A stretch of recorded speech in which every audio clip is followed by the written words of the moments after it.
Hey there, welcome back to Creepy Encounters. In today's video, Creepy Cable Guy. The day I thought I was going to disappear. Jerky might have gotten us murdered. The title might make this encounter seem moderately cool thanks to Jim Carrey, but to this day I look back on it and feel a little sick. This was probably 2001 or '02. Sheesh, almost 20 years ago now. I was very young and dumb. I thought I was invincible, so I just wasn't a very careful person. I had moved into this awesome but isolated apartment. It was located upstairs in a historic downtown building. There were no other apartments in the building or even on the entire street, so when the businesses were closed on the weekends, it was a ghost town. I had arranged to have cable installed. Back then it was really dumb. They gave you a 4 to 8 hour window of when they might arrive and you were just a prisoner all day, waiting. I worked nights. I came home that morning and didn't go to sleep because I was afraid of not hearing the cable guy knock. Naturally, it took until mid-afternoon for him to arrive, robbing me of basically my whole night's sleep. Needless to say, I was quite grumpy. He struck me a skeevy on sight, but like I said, I was in a foul mood by then, so I let him in just wanting to get this over with. He didn't have a uniform, long greasy hair, overzealous smile and bad teeth. Also one of those people that keeps wanting to inch closer to you, even though you keep stepping away. Back then, I was even more no-nonsense than I am now, and I was just not having it.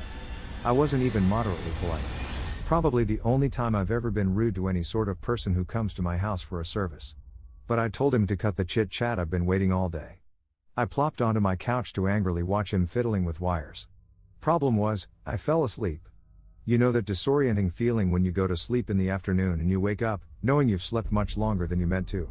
Daylight had faded away, and the twinkling street lights outside were dancing in. And that man was sitting across the room in my armchair, staring at me.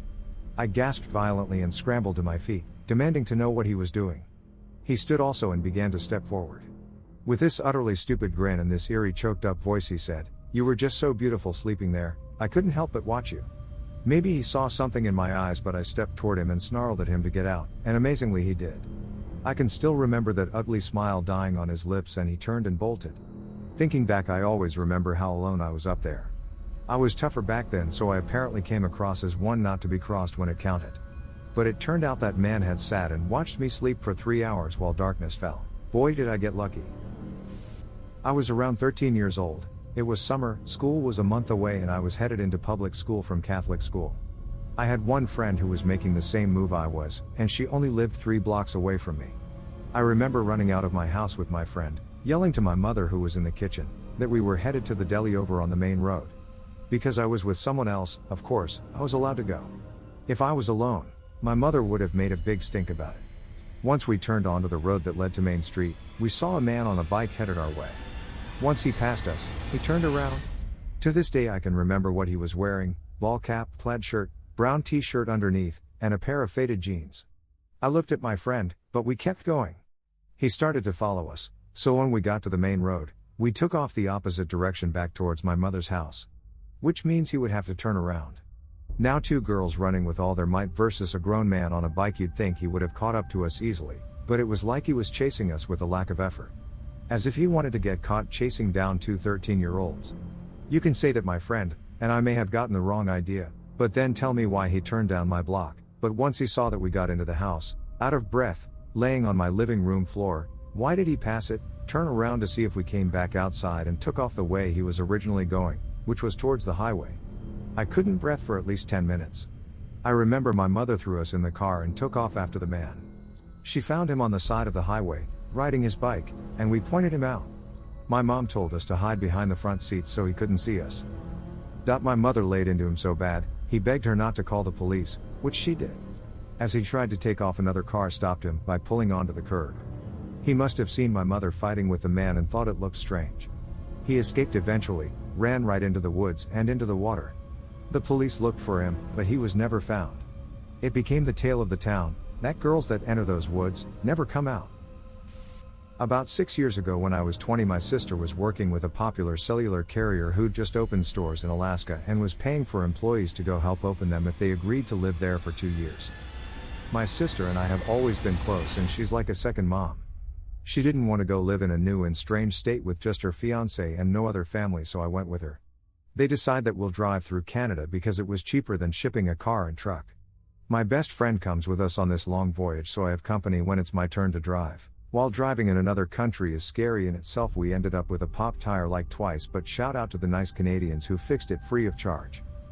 Anyway, when we get to the Washington-Canada border, the agent informs us the way we're going has gas stations that are incredibly spaced out, and he doesn't think that with us pulling a sleeper on a truck and having a second vehicle to drive it'll be the best idea, and shows us a route that'll take a day longer but has more stops along the way.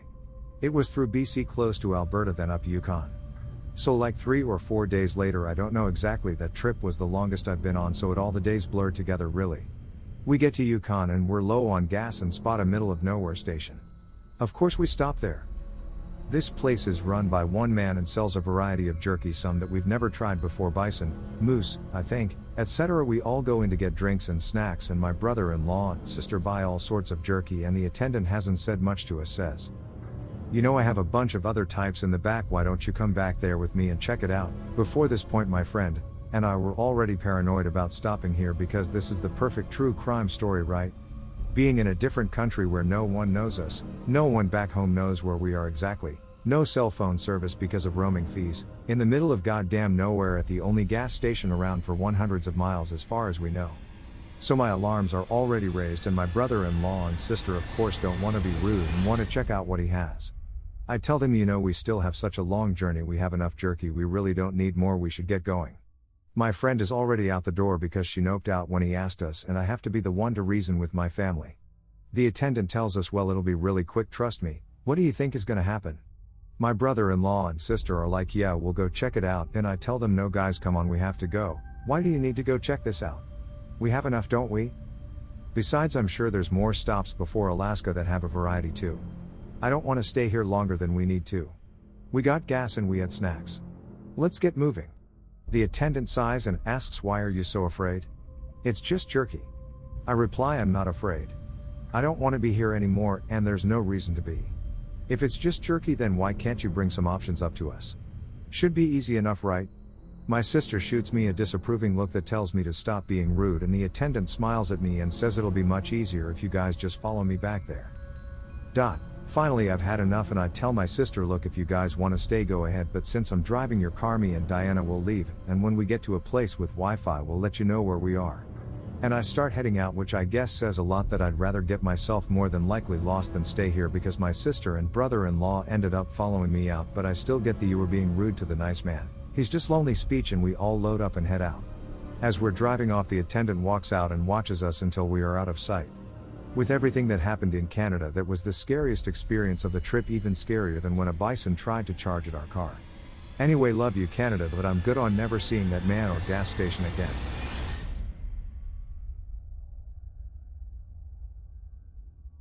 I hope you enjoyed the video. Please like and subscribe for more real life creepy encounters around the world. See you in the next video. Bye.